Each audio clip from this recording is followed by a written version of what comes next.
នេះសម្រាប់ពុកម៉ែបងប្អូនស្រុកស្រែចំការវាទូរស័ព្ទអត់មាន light ថយនេះពួក iTel យើងចូលនៅនេះមកនេះអត់មាន light ថយទេមើលនេះថយតអូសដោយ iPhone ណានេះឥ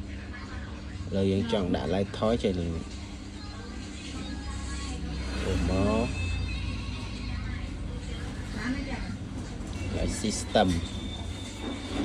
system នេះ system navigation ហើយឡើយមកនេះ Sri Boston navigation ជួយឡើយនឹងមកថយមកនេះថយមកទៅនេះវាមានកន្លែងថយ1 2 3ថយចូលតាមហ្នឹងនេះចូលតាមហ្នឹងមើល2 ដងបតងបាទនេះយើងអត់មាននេះបាទ